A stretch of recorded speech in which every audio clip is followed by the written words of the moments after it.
ഒരു വല്ലാത്ത ക്രൂരതയുടെ വാർത്തയിലേക്കാണ്. പത്തനംതിട്ട അടൂരിൽ 5ാം ക്ലാസ്സുകാരെ ബലമായി പിടിച്ചുകൊണ്ടുപോയി പീഡിപ്പിച്ചു. സംഭവത്തിൽ അയൽവാസിയായ 16-കാരനടക്കം 2 പേർ അറസ്റ്റിലായിട്ടുണ്ട്. ശ്രീകുമാരൻ പത്തനംതിട്ട വിശദാംശങ്ങളുമായി ചെയ്യുന്നു. ശ്രീജിത്ത്, സുഹൃത്തുക്കളുമായി ഇരിക്കുമ്പോഴാണ് ഈ പെൺകുട്ടിയെ ബലമായി പിടിച്ചുകൊണ്ടുപോയി പീഡിപ്പിച്ചതെന്ന് മനസ്സിലാക്കുന്നു. എന്താണ് സംഭവിച്ചത്? ഇവർ 2 പേർ മാത്രമാണോ പ്രതികൾ?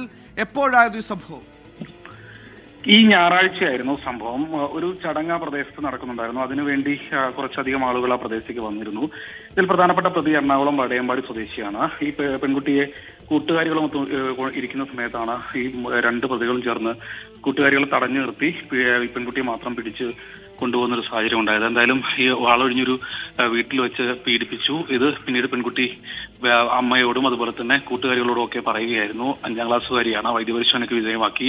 എന്തായാലും പ്രതികളെ അറസ്റ്റ് ചെയ്തിട്ടുണ്ട്. കൂടുതൽ പ്രതികളില്ല എന്നാണ് പോലീസ് പറയുന്നത്.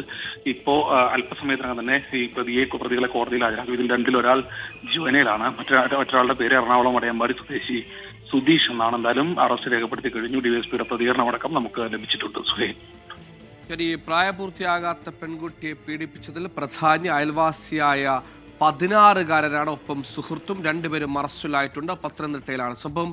ശ്രീജിത്താണ് വാർത്തയുടെ വിശദാംശം നൽകിയത്.